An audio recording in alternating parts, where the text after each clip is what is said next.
नमस्कार दोस्तों, स्वागत है आपका हमारे चैनल उत्तराखंड स्टडी जंक्शन पर, जहां पर हम कर रहे थे उत्तराखंड की सिंगर लाइनर बुक को, जो कि BS नेगी की बुक है। और इस सीरीज़ में अभी तक हमने देख लिया है यूनिट फर्स्ट को और यूनिट सेकंड के हमने 6 चैप्टर कंप्लीट कर लिए हैं। अब इसमें 7वां चैप्टर है उत्तराखंड में ब्रिटिश शासन और प्रशासन।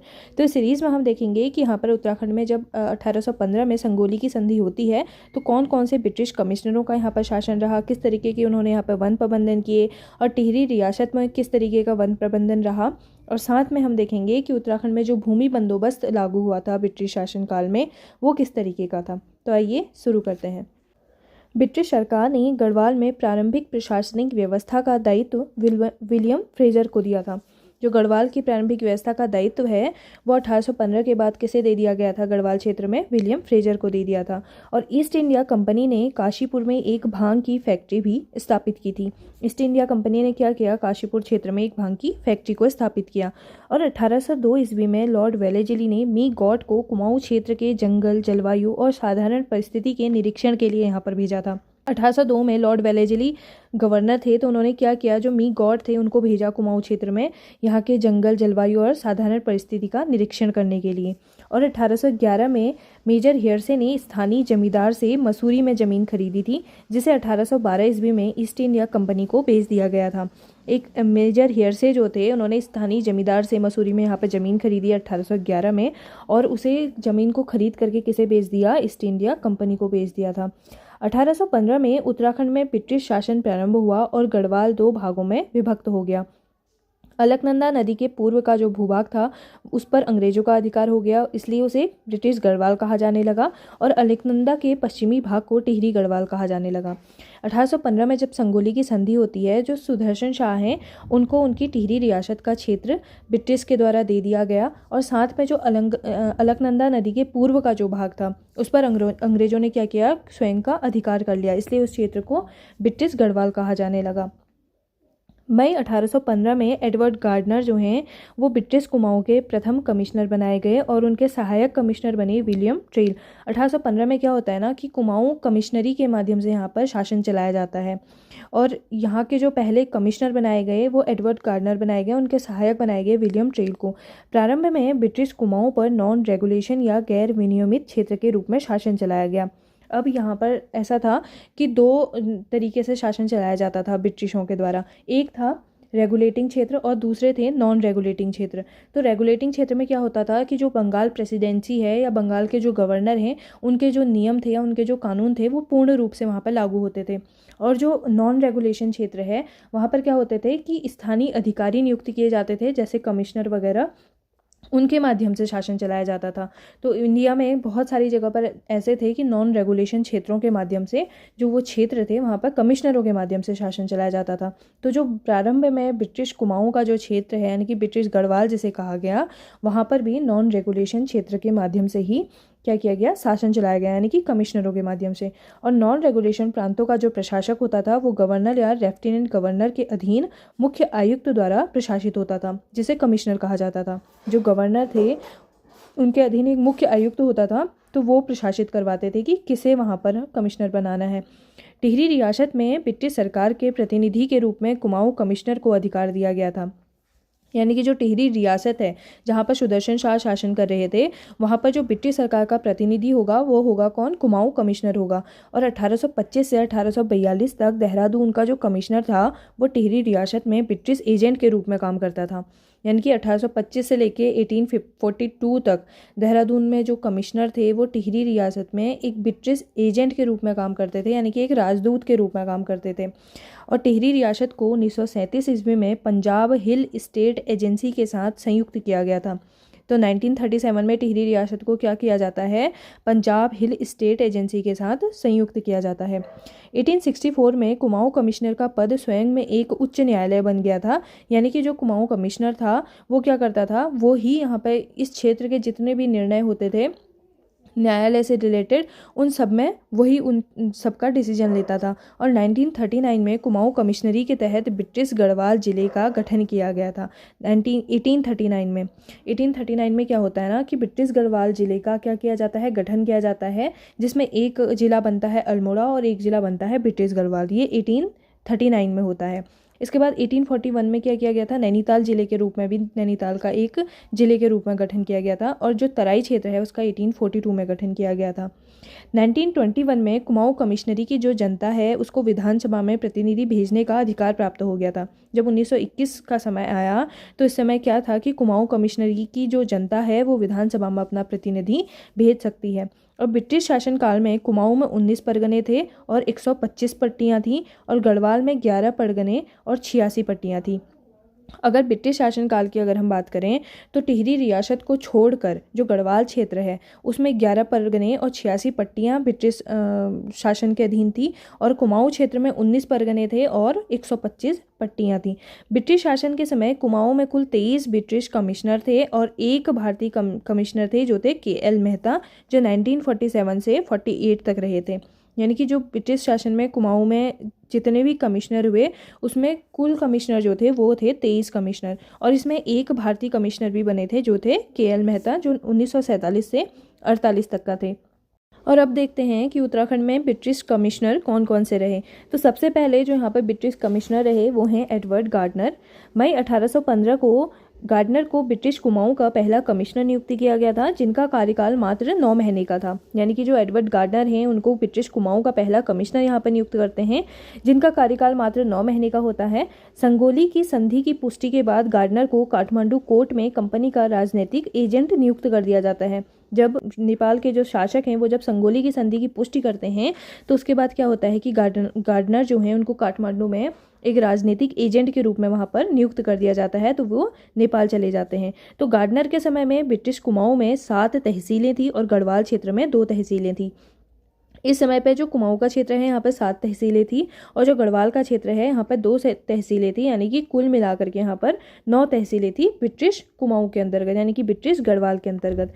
जून 1815 ईस्वी में गार्डनर ने बच्चों की खरीद फरोख्त पर रोक लगा दी थी। यहाँ पर क्या होता था ना, भारी मात्रा में जो बच्चे हैं उनकी खरीद फरोख्त की जाती थी, उनको दास बनाया जाता था। तो उसके लिए गार्डनर ने क्या किया कि उन बच्चों की जो खरीद फरोख्त हो रही थी उसके ऊपर इन्होंने रोक लगा दी थी। और गार्डनर के साथ में जो एक कार्यवाहक या सहायक कमिश्नर के रूप में जो कमिश्नर रहे वो थे जॉर्ज विलियम ट्रेल। तो जो दूसरे कमिश्नर यहाँ पर बनते हैं वो जॉर्ज विलियम ट्रेल ही बनते हैं। ब्रिटिश कुमाऊं का दूसरा कमिश्नर विलियम ट्रेल, जो कि जुलाई 1817 से अक्टूबर 1835 तक रहा, जिसने अप्रैल 1816 से जुलाई 1817 ईस्वी तक कार्यवाहक कमिश्नर के रूप में भी काम किया। 1816 से लेकर 1817 तक जो जॉर्ज विलियम ट्रेल है ये एक कार्यवाहक कमिश्नर के रूप में काम करते हैं, और जो इनका कार्यकाल शुरू होता है एक कुमाऊं कमिश्नर के रूप में तो वो होता है जुलाई 1817 से अक्टूबर 1835 तक। और कुमाऊं में ब्रिटिश शासन का जो वास्तविक संस्थापक है वो जॉर्ज विलियम ट्रेल को माना जाता है, जिन्होंने कुमाऊं को 26 परगनों में विभक्त कर दिया था। अब 1823 के समय में क्या करते हैं जॉर्ज विलियम ट्रेल, कुमाऊं को 26 परगनों में विभक्त करते हैं, और जो इनके राजस्व ग्रामों का सीमावार क्या करते हैं, राजकीय अभिलेखन करवाते हैं, यानी कि एक रिकॉर्ड तैयार करवाते हैं। अब इससे पहले तक क्या होता था कि ग्रामीण क्षेत्रों में जो लोग थे उनको अपने गाँव के क्षेत्र की जानकारी नहीं थी, जमीन की जानकारी नहीं थी, उनको अपने वन क्षेत्र की या जल संसाधन की किसी भी क्षेत्र की कि कौन सा उनका क्षेत्र विस्तार कहाँ तक है, उनको इस तरीके की कोई भी जानकारी नहीं थी। तो जॉर्ज विलियम ट्रेल ने क्या किया, 26 परगनों में इसको विभक्त किया और एक राजकीय अभिलेखन यानी कि एक रिकॉर्ड तैयार करवाया, जिससे क्या हुआ कि पहली बार ग्रामीणों को अपने गांव की सीमा का, भूमि का, वन का, जल का और जो भी अन्य संसाधन थे उनके बारे में एक जानकारी प्राप्त होना शुरू हो गया। और इसी भू व्यवस्था को 80 साला बंदोबस्त भी कहा जाता है। तो प्रशासनिक सीमा को लेकर ट्रेल व मुरादाबाद के कलेक्टर हॉल हेड के बीच में एक विवाद भी हो गया था, जिसका निस्तारण 1825 ईस्वी में बोल्ड सरन ने किया था। यानी कि एक विवाद हो जाता है इनका सीमा को लेकर के, क्योंकि सीमाओं का अभिलेखन करवा रहे थे उस बीच में। तो मुरादाबाद के जो कलेक्टर थे हॉल हेड, उनके बीच में विवाद हो गया सीमा को लेकर के, और इसका निस्तारण 1825 ईस्वी में बोल्ड सरन द्वारा करवाया गया था। ट्वेल स्वयं नियम और कानून बनाते थे और उन्हीं के मुताबिक चलते थे। वे ऊपर के कानून न जानते थे न मानते थे, और जिस कारण उनके जाने के बाद कुमाऊं में कोई स्थायी कानून नहीं था। अब यह एक नॉन रेगुलेटिंग क्षेत्र के रूप में था, तो जो कमिश्नर का यहाँ पे नियम चलते थे, कमिश्नर की ही यहाँ पे सारे नियम और कार्यवाही चलती थी। तो इस कारण से जो ट्रेल थे वो अपने हिसाब से जो भी नियम थे उनको ही बनाते थे। ट्रेल के समय सरकारी तौर पर फैसले होते थे, जिसे न वकील, न अपील, न दलील कहा जाता था। यानी कि ट्रेल का जो निर्णय होता था वो ही सर्वमान्य होता था, क्योंकि यह एक नॉन रेगुलेटिंग क्षेत्र था। इसलिए एटकिंसन ट्रेल के शासनकाल को माँ बाप सरकार, सख्त तथा तंत्री बताते हैं। एटकिंसन कहते हैं कि जो ट्रेल का शासनकाल है वो माँ बाप सरकार है, सख्त और तंत्री है। ट्रेल ने स्टैटिकल स्केच ऑफ कुमाऊनी नामक की एक पुस्तक भी लिखी थी। जो जॉर्ज विलियम ट्रेल है, इनकी एक पुस्तक है जो है statistical sketch of Kumaoni. Trail पर ईसाई होते हुए हिंदू धर्म के प्रचार प्रसार का आरोप भी लगा था। अब ये आरोप इनके ऊपर इसलिए भी लगा था क्योंकि इन्होंने जो बद्रीनाथ केदारनाथ यात्रा मार्ग है ना, उस मार्ग को सही करवाने में, ठीक करवाने में, उस रोड की मरम्मत करवाने में काफ़ी समय लगाया, और वो उस एरिया के जो रोडें हैं, जो वहाँ की सुविधाएं हैं, उनको काफ़ी ये ठीक करवाते थे।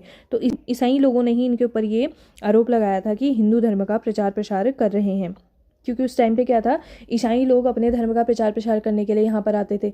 पर ऐसे में जब जॉर्ज विलियम ट्रेल वहाँ पर हिंदू मंदिरों की सड़कों का जब निर्माण करवा रहे हैं, तो इस तरीके से उनके ऊपर आरोप लगे थे। ट्रेल ने हरिद्वार के बद्रीनाथ केदारनाथ तथा सड़क निर्माण का कार्य भी किया था, और भोटियों को लगान माफ़ी भी दी थी। तो इस तरीके से इन्होंने क्या किया, यहाँ पे जितने भी सड़क निर्माण के कार्य थे वो किए, और भोटिया जो लोग थे उनको लगान माफ़ी दी थी। ट्रेल ने उत्तराखंड में डाक सेवा लागू की, और सर्वप्रथम अल्मोड़ा व श्रीनगर के बीच 1815 ईस्वी में डाक सेवा शुरू की गई। और ट्रेल के समय में 1816 में अल्मोड़ा व 1821 में पौड़ी में जेल की स्थापना भी हुई थी। इन्होंने 1816 में अल्मोड़ा क्षेत्र में और 1821 में पौड़ी के क्षेत्र में क्या किया, जेल की स्थापना की। 1816 में विलियम ट्रेल ने लिखा कि कुमाऊं क्षेत्र में अपराधों की संख्या कम होने से फौजदारी पुलिस की आवश्यकता नहीं है। जॉर्ज विलियम ट्रेल का समय था, इस टाइम पर जो कुमाऊं क्षेत्र है यहाँ पर अपराधों की संख्या भी काफ़ी कम हो गई थी, और चंद शासकों के शासनकाल में कानून गो का प्रद सज्जित हो गया था। किंतु जब ट्रेल 1817 में यहाँ पर आते हैं, तो 1819 में उन्होंने क्या किया कि 9 पटवारी पदों का यहाँ पर सृजन किया। उन्होंने पटवारी पद के सृजन करवाए, जिसको राजस्व पुलिस का भी इन्होंने काम सौंप रखा था। राजस्व पुलिस क्या करता था कि लगान वसूली का काम पटवारी करता था, या आपसी लड़ाई में जो कोई सुलह है एक स्थानीय तौर पर, वो पटवारी का काम होता था। 1820 ईस्वी में ट्रेल ने कोर्ट फीस के रूप में 8 आने का टिकट और स्टाम्प पेपर जारी किए, और ट्रेल ने गौवध की भी छूट दे रखी थी। 1820 में क्या होता है, जो कोर्ट फीस के रूप में उन्होंने क्या किया कि 8 आने का एक टिकट जारी करवाया, और स्टाम्प पेपर इन्होंने जारी करवाया, और साथ में इन्होंने गोवध की क्या दे रखी थी, छूट दे रखी थी। 1822 ईस्वी में ट्रेल ने कुमाऊं में आबकारी विभाग की भी स्थापना की। 1822 में ट्रेल क्या करते हैं, यहाँ पर आबकारी विभाग की स्थापना करते हैं। 1822 में ही ट्रेल ने कुली बेगार प्रथा के विकल्प के रूप में खच्चर सेना की स्थापना की। यानी कि जब कुली बेगार लिया जाता था ना, तो लोगों को बिना किसी फीस के उनसे काम करवाया जाता था, उनसे सामान इधर से उधर ले जाया जाता था। तो उन्होंने विकल्प के रूप में क्या किया कि खच्चर सेना की यहाँ पर स्थापना की। जो खच्चर होंगे, जो घोड़े होंगे, वो क्या करेंगे, सामान लेके जाएंगे। और ट्रेल ने 1824 में सरकारी खजाने के नियंत्रण के लिए डबल लॉक व्यवस्था लागू की थी। डबल लॉक व्यवस्था थी कि सरकारी व्यय में जो नियंत्रण है उसको लाने के लिए इन्होंने क्या किया, 1824 में जो 2 चाबियां बनवाई। एक जो सरकारी खजाना होता था उसकी, एक होता था डीएम कलेक्टर के पास और एक होता था ट्रेजर के पास में। यानी कि डीएम कलेक्टर की परमिशन के बिना या ट्रेजर की परमिशन के बिना कोई भी उस खजाने में से व्यय नहीं कर सकता है, ऐसी व्यवस्था ट्रेल ने की थी। और 1824 में ट्रेल के समय में कुमाऊं में दास दासी बेचने की प्रथा प्रारंभ हुई थी, और 1829 में सती प्रथा की यहाँ पर समाप्ति हो गई थी। दास दासी बेचने की जो प्रथा थी, यानी कि दासों को खरीदा जाता था, बेचा जाता था, और हरिद्वार इसका एक प्रमुख केंद्र था, तो इस प्रथा को इन्होंने क्या कर दिया, समाप्त कर दिया। ट्रेल ने 1829-30 में नदियों पर लोहे के सस्पेंशन पुलों का निर्माण करवाया। यानी कि जो नदियाँ होती थी वहाँ पर पहले क्या होता था कि लकड़ी के पुल बनाए जाते थे रस्सी के साथ में। इन्होंने क्या किया, यहाँ पर लोहे के सस्पेंशन पुलों का निर्माण करवाया नदियों के ऊपर। और 1833 में ट्रेल के समय देसी चिकित्सक की नियुक्ति भी अल्मोड़ा में की थी। इन्होंने जो एक क्षेत्रीय रूप में लोगों के स्वास्थ्य को लेकर के भी काम किया, और एक देसी चिकित्सक की नियुक्ति अल्मोड़ा में करवाई। और 1835 में ट्रेल ने रुद्रप्रयाग से केदारनाथ, ऊखीमठ से चमोली और कर्णप्रयाग से चांदपुर गढ़ी तक का सड़क का निर्माण भी करवाया। क्योंकि एक उस टाइम पे एक जो लोगों का भक्ति भाव था ना, लोग मंदिर वगैरह जाते थे, जो हमारे 4 धाम है, इन्होंने इन क्षेत्रों में जो सड़क की मरम्मत है या व्यवस्था है, उनमें सुचारू रूप से काम करवाया। और 1 दिसंबर 1835 को ट्रेल सेवानिवृत्त हो गए थे। अब 1835 में क्या होता है कि चेल का कार्यकाल समाप्त हो जाता है, लेकिन चेल ने यहाँ पर क्या किया, स्थानीय लोगों की जो समस्याएं हैं, बेसिक समस्याएं जैसे चिकित्सा समस्या है, नदियों पर लोहे के सस्पेंशन ब्रिज हैं, या फिर देसी चिकित्सक की नियुक्ति है, कुली बेगार के एक विकल्प के रूप में खच्चर की सेना है, आबकारी विभाग है, पटवारी का पद है। इन जो स्थानीय समस्याओं को ध्यान में रख करके उन्होंने सारे काम किए हैं। और चेल के बाद कुछ समय तक 30 नवंबर 1835 से लेकर 6 अप्रैल 1836 तक मोस्ले स्मिथ ने कमिश्नर के रूप में कार्य संभाला, लेकिन ये कुछ ही समय का कार्यकाल था। अगर हम चेल के कार्यकाल को अगर हम देखें तो उन्होंने जो एक स्थानीय भू बंदोबस्त है, जहाँ पर ग्रामीण क्षेत्रों का अभिलेखीकरण है, एक रिकॉर्ड रखवाना है जिसे 80 साला बंदोबस्त भी कहा जाता है वो, और साथ ही जो हमारे धार्मिक मंदिर हैं उनकी सड़क का निर्माण है, और डाक व्यवस्था है, और यहाँ पर जेलों की स्थापना करना है, या पटवारी का पद का सृजन है। तो इस तरीके की चीज़ें चेल के द्वारा यहाँ पर करवाई गई थी, जो काफ़ी यहाँ पे लोगों के लिए काफ़ी हेल्पफुल थी। और अगले कमिश्नर हैं कर्नल जॉर्ज गोबान, जिनका कार्यकाल 1836 से 1838 ईस्वी तक रहा। गोबान को अनुभव विहीन कमिश्नर के तौर पर आलोचना का सामना करना पड़ा था, जिसकी अयोग्यता की पुष्टि के लिए वरिष्ठ बोर्ड के सदस्य रॉबर्ट मॉर्टिन्स बर्ड अल्मोड़ा आए थे। यानी कि इनको एक अनुभव विहीन कमिश्नर कहा गया और अयोग्य माना गया। 1837 ईस्वी में गोबान ने सदर अमीन का एक पद का सृजन किया था। सदर अमीन के पद का इन्होंने क्या किया, सृजन किया। और गोबान के ही समय 1837 ईस्वी में कुमाऊं का पहला पुलिस थाना अल्मोड़ा में खोला गया, और जिसके बाद 1843 में नैनीताल और 1869 में रानीखेत में पुलिस थाने स्थापित हुए थे। अगर कुमाऊं का पहला पुलिस थाना देखें तो 1837 में अल्मोड़ा क्षेत्र में खोला गया था, और 1843 में नैनीताल और 1869 में रानीखेत में पुलिस थाना स्थापित हुआ था। कर्नल गोबान के समय बाल विक्रय व महिला विक्रय प्रथा का अंत हुआ था। जो एक खरीद फरोख्त होती थी बच्चों की और महिलाओं की, तो उस प्रथा का भी अंत कर्नल गोबान के समय में हुआ था। अब देखते हैं जॉर्ज थॉमस ल्यूशिंगटन को, जिनका कार्यकाल 1838 से 1848 ईस्वी तक था, और 30 नवंबर 1838 ईस्वी को नया कमिश्नर ल्यूशिंगटन बना। और ल्यूशिंगटन के समय 1839 में हडलस्टन ने श्रीनगर में एक स्कूल की स्थापना की। जो ल्यूशिंगटन का ही समय है 1838 में और 39 में, यहाँ पे हडलस्टन ने क्या किया, श्रीनगर क्षेत्र में एक स्कूल की स्थापना की। और 1839 ईस्वी में कुमाऊं कमिश्नरी के तहत पृथक पृथक गढ़वाल और कुमाऊं जिलों का गठन हुआ था। यानी कि यहाँ पर क्या हो गया, फिर कुमाऊं कमिश्नरी के तहत क्या हुआ, एक गढ़वाल और एक कुमाऊं जिले का गठन हो गया, यानी कि इनको अलग कर दिया गया। ल्यूशिंगटन ने 1840 में बद्रीनाथ केदारनाथ मार्ग पर यात्रियों की सुविधा के लिए असिस्टेंट सर्जन की भी नियुक्ति की थी। इन्होंने क्या किया, 1840 के समय जो बद्रीनाथ और केदारनाथ के मार्ग हैं यहाँ पर लोगों की स्वास्थ्य सुविधा के लिए असिस्टेंट सर्जन की नियुक्ति की थी। और 1842 में नैनीताल नगर पालिका के गठन के लिए इन्होंने एक एक्ट पारित किया, और नैनीताल नगरीकरण का जो कार्य है वो ल्यूशिंगटन के समय में ही शुरू हो गया था। यानी कि नगर पालिका के गठन के लिए इन्होंने एक्ट पारित करवाया था। ल्यूशिंगटन ने बैटन को बंदोबस्ती अधिकारी नियुक्ति किया था। यहाँ पर जो बैटन थे उनको बंदोबस्ती अधिकारी नियुक्ति किया, और बैटन ने 1840 में गढ़वाल व 1844 में कुमाऊं में बंदोबस्त जैसे खसरा सर्वेक्षण पद्धति करवाई, और इसे 20 साला बंदोबस्त भी कहा गया। बैटन ने क्या किया, 1840 में गढ़वाल और 1844 में कुमाऊं में बंदोबस्त करवाए, जिसे खसरा सर्वेक्षण पद्धति कहते हैं, और इसे 20 साला बंदोबस्त भी कहा गया। और 1847 में नैनीताल में एक असिस्टेंट सर्जन की भी इन्होंने नियुक्ति करवाई। 1847 में क्या किया कि नैनीताल में एक असिस्टेंट सर्जन की नियुक्ति करवाई। और 1848 में अल्मोड़ा में डिस्पेंसरी कमेटी गठित की गई, और अल्मोड़ा में एक औषधालय की भी स्थापना की। अल्मोड़ा में औषधालय की स्थापना की और साथ ही एक डिस्पेंसरी का भी गठन किया। 1848 में बागेश्वर की गोमती नदी में पुल का निर्माण ल्यूशिंगटन के द्वारा करवाया गया था। जो बागेश्वर में गोमती नदी है उस पर पुल का निर्माण करवाया गया ल्यूशिंगटन के द्वारा 1848 में। और 1845 में ल्यूशिंगटन द्वारा खैरना नैनीताल मार्ग का कार्य आरंभ किया गया। जो खैरना से नैनीताल को जाने वाला मार्ग है उस मार्ग का भी जो कार्य है वो ल्यूशिंगटन के द्वारा आरंभ करवाया गया था। और ल्यूशिंगटन ने नैनीताल में अपनी मृत्यु 1848 ईस्वी के समय कुमाऊं कमिश्नर के पद पर ये क्या थे, आसीन थे। इनके संबंध में कवि गुमानी पंत ने कुछ छंद पद भी लिखे हैं। यानी कि जो ल्यूशिंगटन थे उनकी मृत्यु यहीं पर हुई थी अपने कार्यकाल के दौरान 1848 में। और इनके ऊपर जो है कवि जो गुमानी पंत है उन्होंने भी कुछ छंद की पंक्तियाँ लिखी हैं। और आगे हम देखते हैं जॉन हेलिट बैटन को। जॉन हेलिट बैटन 1848 से 56 तक यहाँ पर कार्यरत रहे और जॉन हेलिट बैटन के काल को कुमाऊं में ब्रिटिश शासन का स्वर्ण युग कहा जाता है।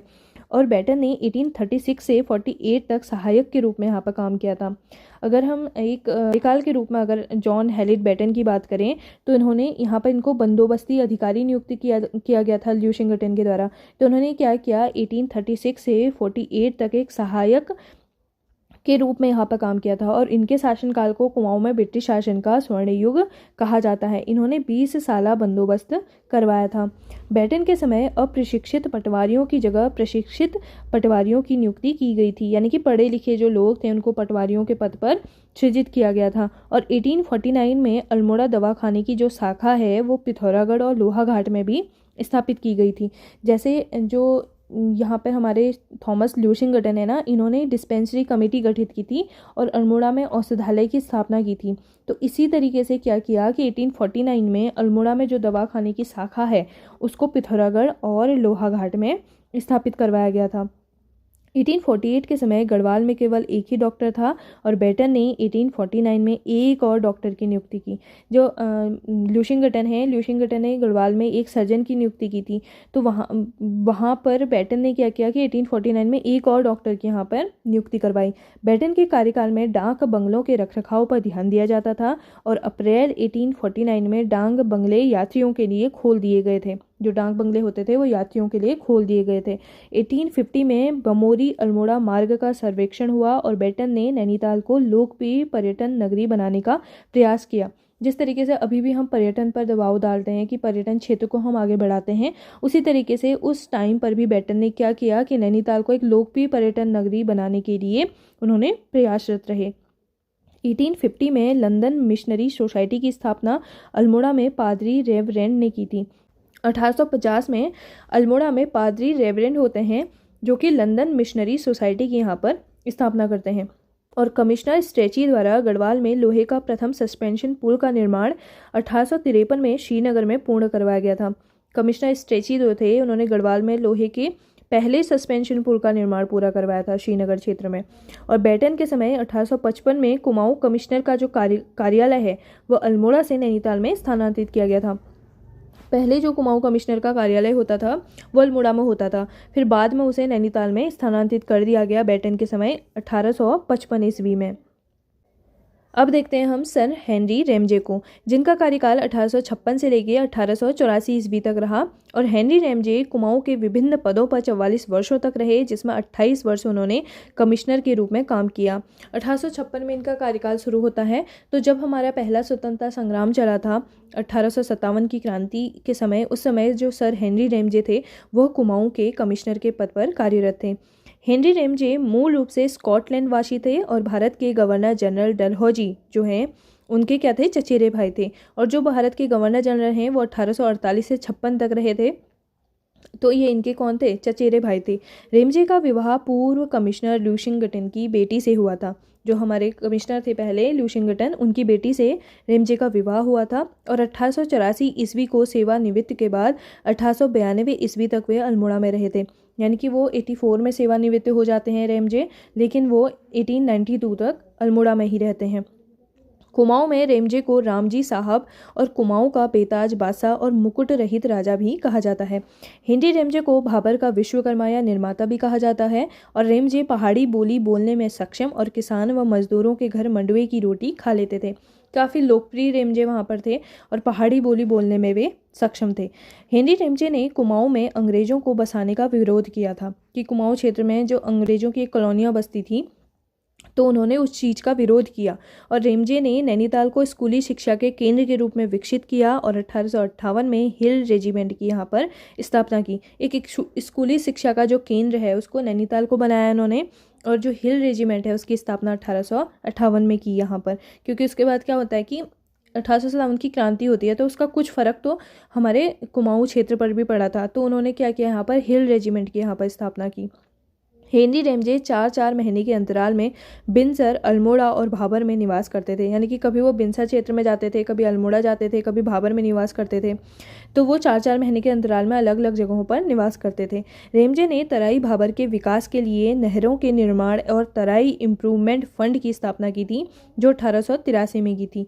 और रेमजे ने क्या किया कि जो तराई भाबर का क्षेत्र है वहाँ पर नहरों के निर्माण के लिए तराई इम्प्रूवमेंट फंड की स्थापना की थी 1883 में। और 1867 में नैनीताल में पहली बार भूस्खलन हुआ और इसके कारणों का पता लगाने के लिए हिल साइड सेफ्टी कमेटी का भी उन्होंने गठन करवाया था। जब 1867 में पहली बार भूस्खलन होता है तो रेमजे ने उस भूस्खलन के कारणों का पता लगाने के लिए हिल साइड सेफ्टी कमेटी गठित की थी। और नैनीताल में 1880 में जब संकटपूर्ण भूस्खलन हुआ था जिसमें 151 लोग मारे गए थे, इसके बाद वहाँ पर निकासी नालियाँ बनाई गई थी कि जब वहाँ पर भूस्खलन होने लगा और 151 लोग मारे गए तो रेमजे ने क्या किया, वहाँ पर निकासी के लिए नालियाँ बनवाई, यानी कि उसके सारे खोजे कि हम इससे किस तरीके से बच सकते हैं। विकेट बंदोबस्त आया 1863 से 73 में और पहली बार एक वैज्ञानिक तरीके से यहाँ पर बंदोबस्त हुआ चीज़ों का, यानी कि हर एक चीज़ का रिकॉर्ड रखा जाने लगा, हर एक क्षेत्र का, हर एक ग्रामीण एरिया का, सीमा का। तो एक वैज्ञानिक तरीके का बंदोबस्त माना जाता है विकेट बंदोबस्त को। रेमजे ने कुष्ठ रोगियों की ओर ध्यान दिया और 1848 ईस्वी को गणेश की गैर नामक स्थान पर उनके रहने की व्यवस्था की और 1854 में उन्होंने एक कुष्ठ आश्रम की भी स्थापना की। पहले क्या होता था, जो कुष्ठ रोगी होते थे उनको समाज से निष्कासित तरीके का कर दिया जाता था। तो उन्होंने क्या किया, 1848 में गणेश की गैर नाम के स्थान पर कुष्ठ रोगियों के रहने की व्यवस्था की और 1854 में उन्होंने एक कुष्ठ आश्रम की भी स्थापना की।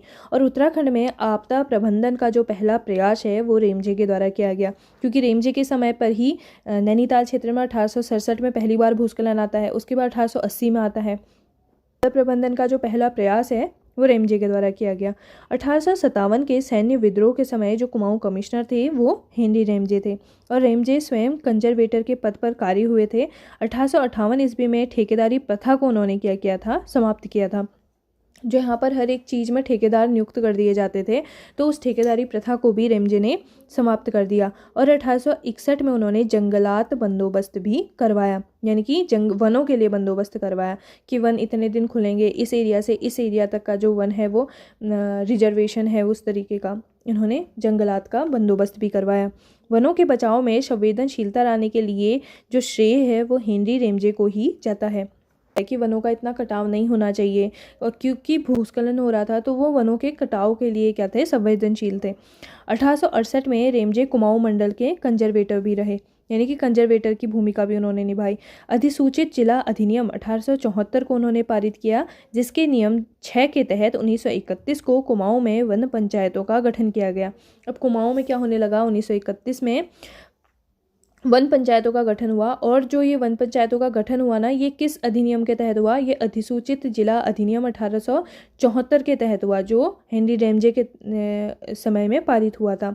हेनरी रेमजे के कार्यकाल में पादरी विलियम बटलर ने नैनीताल में 1858 ईस्वी को भारत के पहले मेथोडिस्ट चर्च का निर्माण करवाया। नैनीताल क्षेत्र में जो पादरी विलियम बटलर हैं उन्होंने क्या किया, 1858 में जो भारत का पहला मेथोडिस्ट चर्च है उसका निर्माण हुआ, कहाँ पर, नैनीताल में। और 1857 ईस्वी के प्रथम स्वतंत्रता संग्राम के समय कुमाऊं में मार्शल लॉ न्यायालयों की स्थापना भी की गई। जब यहाँ पर पहला स्वतंत्रता संग्राम हुआ तो कुमाऊं के क्षेत्र में मार्शल लॉ न्यायालयों की स्थापना की गई। 1857 की क्रांति के समय कुमाऊं कमिश्नरी हेनरी रेमजे थे, जिनके समय में नैनीताल का फांसी गधेरा में क्रांतिकारियों को फांसी दी गई थी।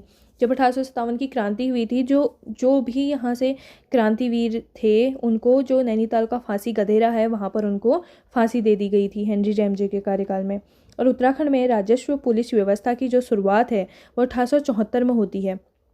जो एक राजस्व पुलिस व्यवस्था है उसकी शुरुआत 1874 से मानी जाती है, रेमजे के कार्यकाल से। और हेनरी रेमजे सिविल पुलिस नहीं बल्कि रेवेन्यू पुलिस के पक्षधर थे, जिस कारण आज भी कुमाऊं के अधिकांश क्षेत्र में रेवेन्यू पुलिस व्यवस्था विद्यमान है। जो हेनरी रेमजे कहते थे कि हमें रेवेन्यू सिविल पुलिस है, हमें वो नहीं चाहिए, हमें रेवेन्यू पुलिस चाहिए, जो कि छोटे छोटे क्षेत्रों में जो स्थानीय सलाह से जो स्थानीय मामले होंगे उनको निपटा लेगी। तो अधिकांश क्षेत्र में अभी भी क्या होता है कि रेवेन्यू पुलिस की व्यवस्था ही विद्यमान होती है। अगले हम देखेंगे ब्रिटिश कुमाऊं के अन्य कमिश्नरों को।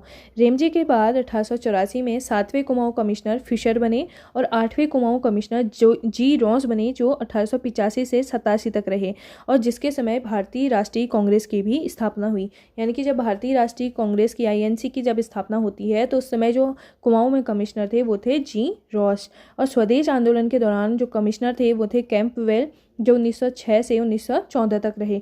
कमिश्नर पी विंडम जो थे, जो 1914 से 1921 तक रहे। इनके समय में कुली बेगार आंदोलन हुआ था और पहला विश्व युद्ध और असहयोग आंदोलन भी इनके समय में हुआ था। जब कुली बेगार आंदोलन होता है ना 1921 में, तो उस समय जो कुमाऊं कमिश्नर थे वो थे पी विंडम। पी विंडम के बाद कुमाऊं कमिश्नर मी स्टाइफ को बनाया गया, मी स्टाइफ को बनाया जाता है। और 1929 में सरकार ने न्यायिक बालिका रक्षा कानून पारित किया था। न्यायिक बालिका रक्षा कानून 1929 में पारित होता है। और कमिश्नर W इबर्टसन का जो कार्यकाल है वो 1935 से 39 तक था और पौड़ी में इबर्टसन कांड होता है 1930 में। जो कमिश्नर W इबर्टसन थे, इनका जो कार्यकाल है वो 1935 से 1939 तक था। और 21वां कुमाऊं कमिश्नर बनाया जाता है GL विवियन को। जो 21वें कुमाऊं कमिश्नर बनते हैं वो हैं GL विवियन और ये 1939 से 41 तक इनका कार्यकाल रहा। और 22वें कमिश्नर बनते हैं JC एक्टन, जिसके समय में भारत छोड़ो आंदोलन हुआ था 1942 का। JC एक्टन जो है वो 22वें कमिश्नर बनते हैं और इनके समय में भारत छोड़ो आंदोलन होता है। ब्रिटिश कुमाऊं का जो 23वां कमिश्नर था वो था W फिनले।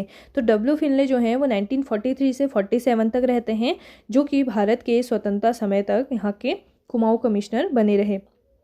जो कुमाऊं कमिश्नर बने थे वो थे W फिनले, जो कि 23वें कमिश्नर थे और भारत के स्वतंत्रता समय तक ये यहाँ पर कमिश्नर बने रहे थे।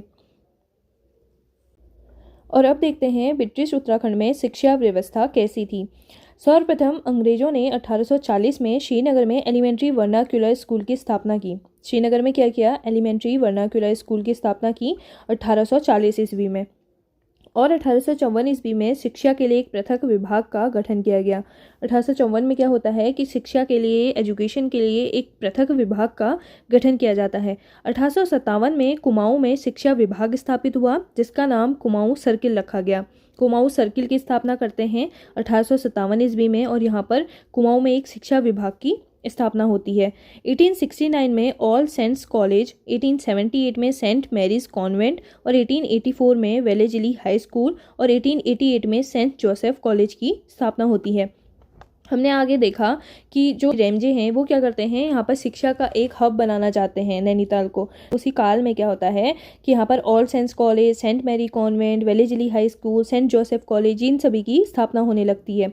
1871 में रेमजे हाई स्कूल की स्थापना अल्मोड़ा में की गई थी और रेमजे हाई स्कूल को अल्मोड़ा में अंग्रेजी शिक्षा का श्री गणेश करने का श्रेय जाता है। जो रेमजे हाई स्कूल यहाँ पर 1871 में अल्मोड़ा में स्थापना हुई इसकी, तो यहाँ पर अंग्रेजी शिक्षा का जो पहला स्कूल है वो हेनरी रेमजे के स्कूल को कहा गया, कि रेमजे हाई स्कूल को कहा गया। कुमाऊं में सर्वप्रथम 1871 में शिक्षा इंस्पेक्टर मेजर गार्डन की जगह बुद्धि बल्लभ पंत नियुक्त किए गए। अब 1871 में क्या करते हैं, शिक्षा इंस्पेक्टर जो मेजर गार्डन हैं उनकी जगह पर बुद्धि बल्लभ पंत को नियुक्त किया जाता है। और कुमाऊं में आधुनिक शिक्षा की जो नींव का श्रेय है वो बुद्धि बल्लभ पंत को जाता है। जो कुमाऊं क्षेत्र है यहाँ पर जो आधुनिक शिक्षा है, जो अंग्रेजी मीडियम की शिक्षा है, उसका जो श्रेय है वो बुद्धि बल्लभ पंत को जाता है। 1877 में स्टोनले स्कूल की स्थापना हुई, जिसे वर्तमान में बिड़ला विद्या मंदिर के नाम से जाना जाता है। हम आजकल देखते हैं ना कि बिड़ला विद्या मंदिर, और पहले किस नाम से जाना जाता था? स्टोनले स्कूल के नाम से। और इनकी स्थापना हुई 1877 में। 1850 में मिशन स्कूल की स्थापना हुई, जो आज CRST इंटरमीडिएट कॉलेज के नाम से जाना जाता है। यानी कि एक मिशन स्कूल की स्थापना इन्होंने करवाई 1850 में, जो आज CRST इंटरमीडिएट कॉलेज के नाम से जाने जाते हैं। मेमोरी ऑफ राज कुमाऊं के जो लेखक हैं वो हैं GR काला। मेमोरी ऑफ राज कुमाऊं, इसके जो लेखक हैं वो हैं GR काला। ख्याली रमोड़ा एक ईसाई धर्म की शिक्षा लेने वाला प्रथम गढ़वाली था, जिसे गढ़वाल का पीटर भी कहा जाता है। ख्याली रमोड़ा नाम के एक व्यक्ति थे जो ईसाई धर्म की शिक्षा लेने वाले पहले गढ़वाली थे और जिन्हें गढ़वाल का पीटर भी कहा जाता है। अब है ब्रिटिश कालीन उत्तराखंड और गढ़वाल।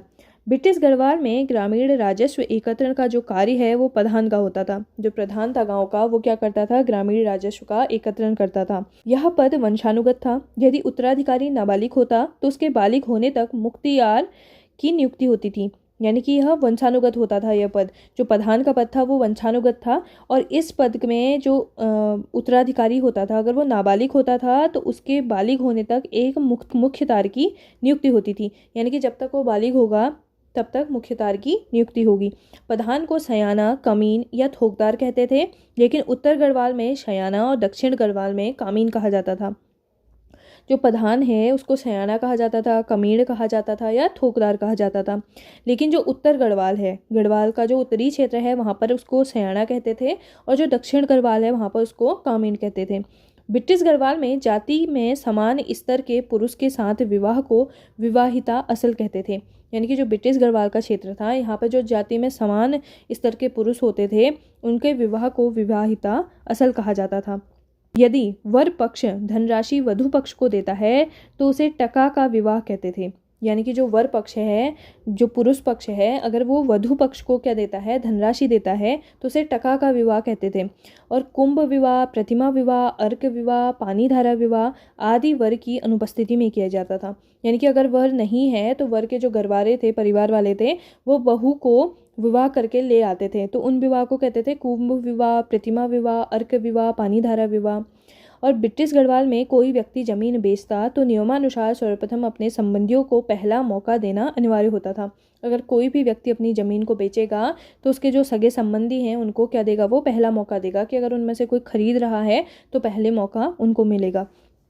ब्रिटिश शासन में वन प्रबंधन को देखते हैं अब। सर्वप्रथम 1826 ईस्वी में ट्रेल ने सरकारी उपयोग के लिए थापला भूमि को आरक्षित किया था और साल वृक्ष काटने पर प्रतिबंध लगाया था, और इस प्रकार सरकारी वनों की नींव पड़ी थी।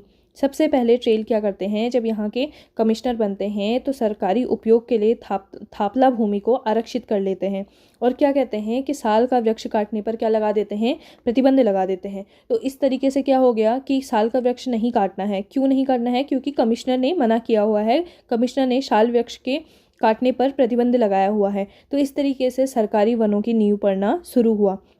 और 1858 में रेमजे ने ठेकेदारी प्रथा को समाप्त करके वन प्रबंधन का जो कार्य है उसको शुरू कर दिया, यानी कि जो ठेकेदार थे, जिनको वनों के कटान का काम सौंपा जाता था या फिर जिनसे के लिए ठेकेदारी दी जाती थी और वहाँ से लगान वसूल करते थे, तो उनको क्या कर दिया, ठेकेदारों को समाप्त कर दिया और वन प्रबंधन का जो कार्य है वो शुरू कर दिया कमिश्नर के द्वारा, जिसके लिए 1861 में रेमजे ने वन बंदोबस्त किया और वन संरक्षण के लिए कुछ नियम बनाए, यानी कि वन बंदोबस्त करना शुरू कर दिया। अब पहले क्या था, इससे पहले क्या था कि जो वनों का कटान है, जिसका जब जितना मन करता था वो वनों को उतना काट लेता था, और जो वन संरक्षण के लिए नियम था वो कुछ भी नियम नहीं था।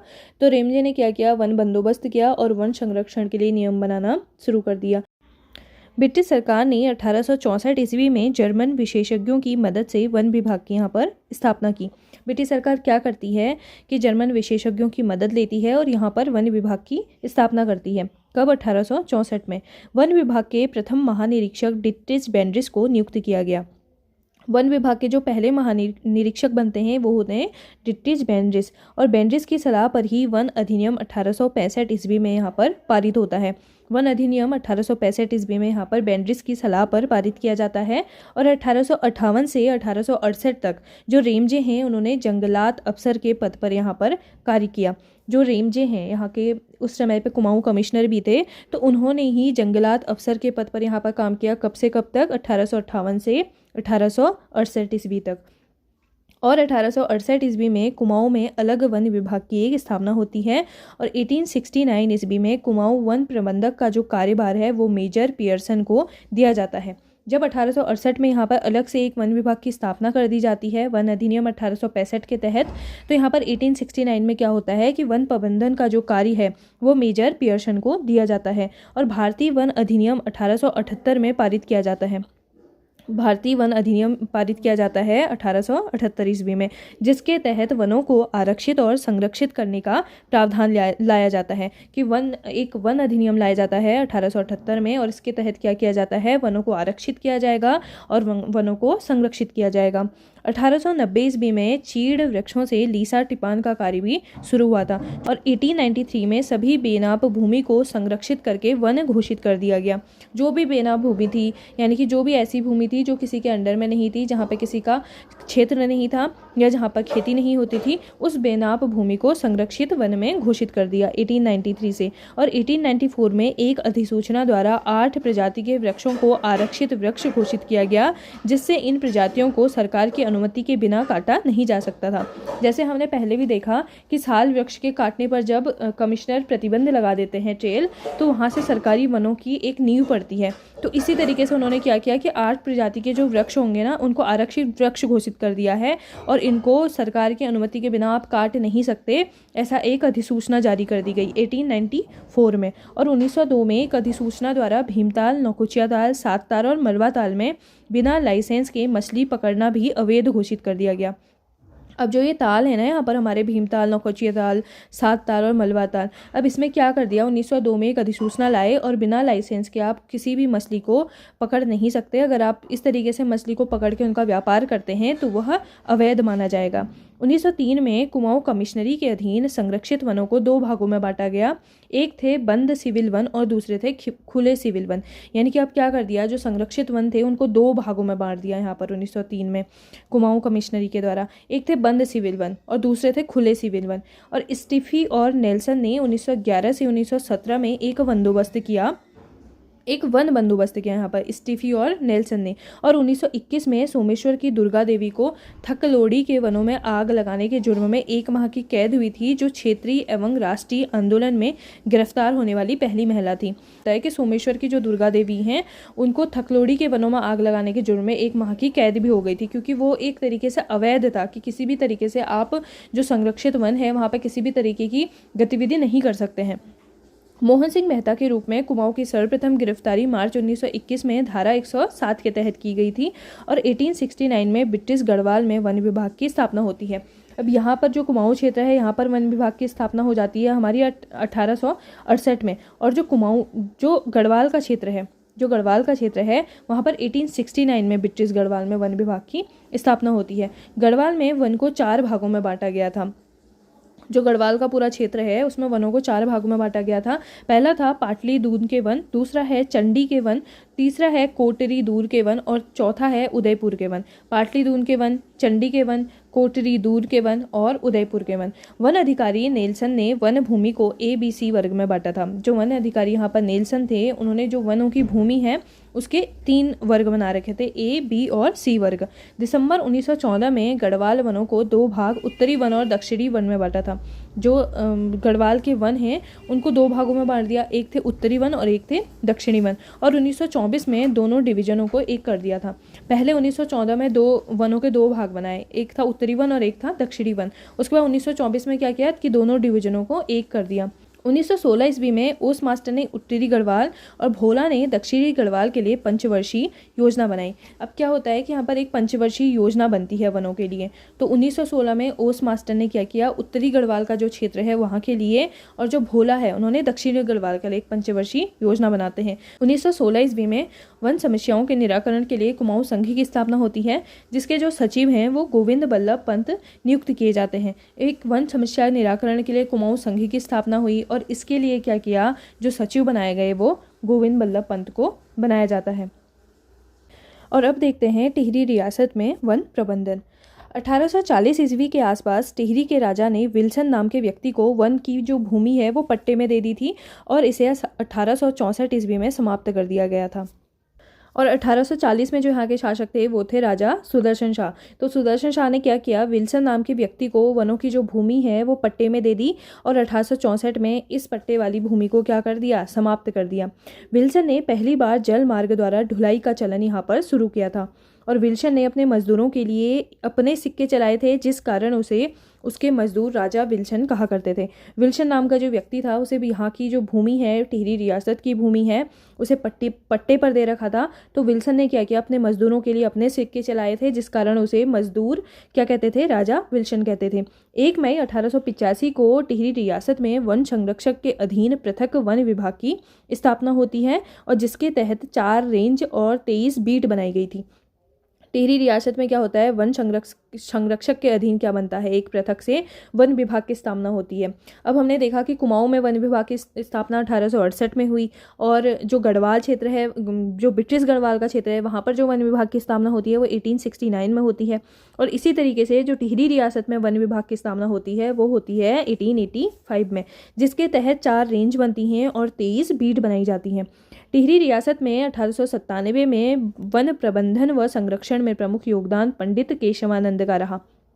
जो इसके वन प्रबंधन में प्रमुख योगदान जाता है वो किसका जाता है, कि पंडित केशवानंद का, जिन्होंने देवदार और चीड़ के प्रबंधन के लिए प्रवरण पद्धति का प्रयोग किया। इन्होंने चीड़ और देवदार के प्रबंधन के लिए क्या किया, प्रवरण पद्धति का प्रयोग किया। 1904 ईस्वी में पंडित सदानंद को वन प्रबंधन का कार्यभार दिया गया, और टिहरी में वन आंदोलन का नेतृत्व साधारण से किधान कर रहे थे, और इस आंदोलन के संचालन के लिए एक समिति का गठन किया गया था।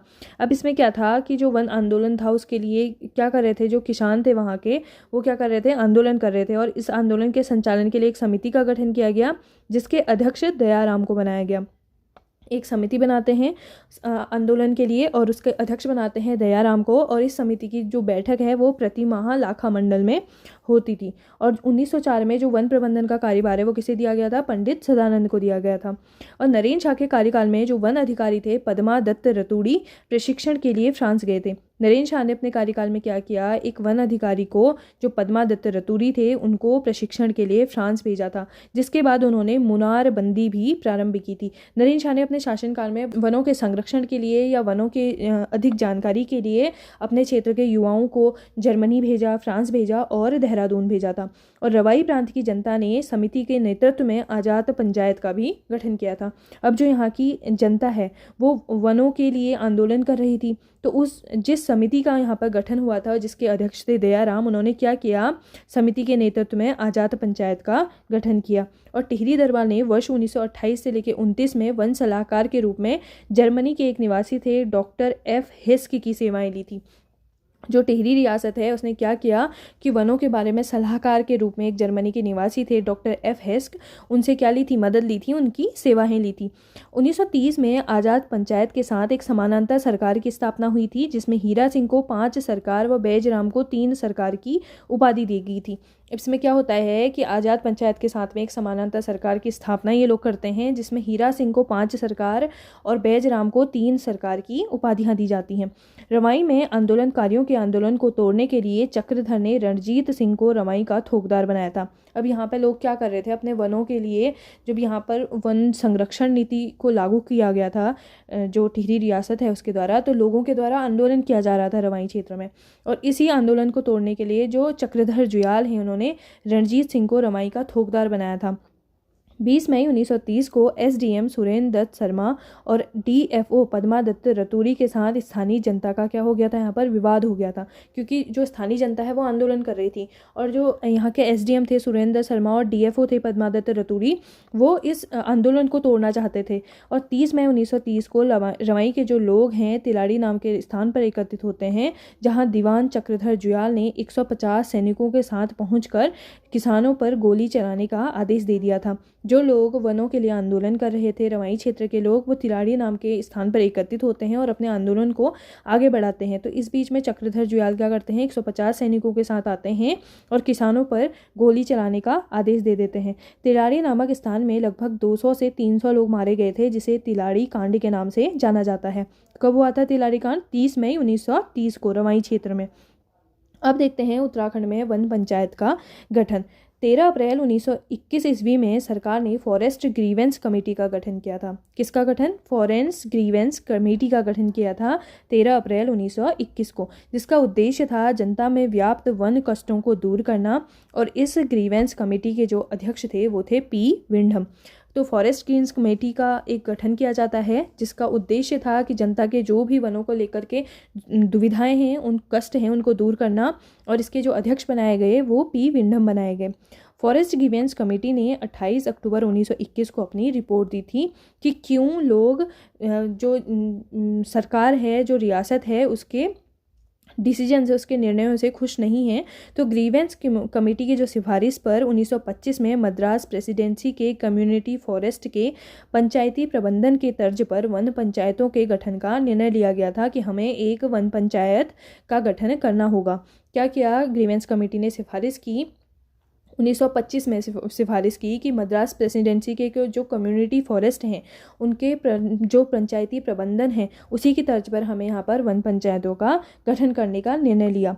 वन समिति ने कैलाश गैरोला को वन पंचायत की संभावनाओं को तलाशने के लिए मद्रास भेजा और कैलाश गैरोला की जो यात्रा है वो 10 जनवरी 1928 तक चली। अब वन समिति ने क्या निर्णय लिया कि जो कैलाश गैरोला हैं उनको वन पंचायत की संभावनाओं को तलाशने के लिए क्या करना होगा, मद्रास भेजा कि किस तरीके से हम यहाँ पर वन पंचायतों का गठन करें, किस तरीके से नीति निर्माण करें। तो कैलाश गैरोला जब जाते हैं इस यात्रा पर तो वो 10 जनवरी 1928 तक वापस आते हैं वहाँ से। 1932 में चमोली जनपद में वन पंचायतों का गठन किया जाता है। उसके बाद जो क्या होता है, इसके बाद 1932 में चमोली के क्षेत्र में वन पंचायतों का गठन किया जाता है और सविनय अवज्ञा आंदोलन के समय वन आंदोलन का जो प्रमुख क्षेत्र था वो सल्ट बनाया जाता है और सल्ट क्षेत्र में जागृति का जो श्रेय है वो पुरुषोत्तम उपाध्याय तथा लक्ष्मण सिंह अधिकारी को जाता है। अब यहाँ पर वन पंचायत का गठन हो गया है 1932 में। इसके बाद जब सविनय अवज्ञा आंदोलन चला था तो उस समय में जो वन आंदोलन का प्रमुख क्षेत्र था वो सल्ट क्षेत्र था। जब पूरे देश में सविनय अवज्ञा आंदोलन चल रहा था तो उत्तराखंड में उस सविनय अवज्ञा आंदोलन को वन आंदोलन का रूप दिया गया और उसका जो प्रमुख क्षेत्र बना वो सल्ट बना और सल्ट क्षेत्र में जागृति का जो श्रेय है वो पुरुषोत्तम उपाध्याय और लक्ष्मण सिंह अधिकारी को जाता है कि उन्होंने उस पूरे सल्ट क्षेत्र में वन आंदोलन को क्या करा था, चलाया था। वन आंदोलन के नेतृत्व के लिए हर्षदेव जोशी को शक्ति नामक पत्रिका में काली कुमाऊं का मुसोलिनी कहा गया। जो वन आंदोलन का नेतृत्व कर रहे थे हर्षदेव ओली, उनको शक्ति नामक जो पत्रिका थी जो कि बद्रीदत्त पांडे के द्वारा चलाई जा रही थी, इसमें काली कुमाऊनी का मुसोलिनी कहा गया। और कवि गौरदा ने वृक्षण को विलाप नाम से एक शीर्षक से कुमाऊनी कविता की रचना की। जो कवि गौरदा थे उन्होंने क्या किया, वृक्षण को विलाप नाम से एक कुमाऊनी कविता की भी इस बीच में रचना की थी। और अगला हमारा टॉपिक है ब्रिटिशकालीन कुमाऊं खेती और उद्यान। तो इस टॉपिक को हम पढ़ेंगे गाइस पार्ट 2 में। अभी तक हमने देखा है कि कुमाऊं कमिश्नरों का कार्यकाल कैसा था और यहाँ पे जो वन प्रबंधन है वो टिहरी रियासत में और ब्रिटिशकालीन वन प्रबंधन कैसा रहा। और इसके पार्ट 2 में हम देखेंगे कि उत्तराखंड का जो भूमि बंदोबस्त है और ब्रिटिश प्रशासन में जो भी अधिनियम लाए गए थे वो क्या क्या थे। तो तब तक के लिए हम इस चैप्टर को एक बार और बहुत अच्छे से रिवाइज़ करेंगे क्योंकि ये चैप्टर एग्ज़ाम के पॉइंट ऑफ व्यू से काफ़ी इंपॉर्टेंट रहता है क्योंकि कमिश्नर से काफ़ी सारे क्वेश्चंस आते हैं। और मेरी एक क्विक रिवीजन की सीरीज़ आपको कैसी लग रही है आप मुझे कमेंट में बता सकते हैं। बाकी मिलती हूँ मैं आपसे वीडियो के नेक्स्ट पार्ट में। धन्यवाद।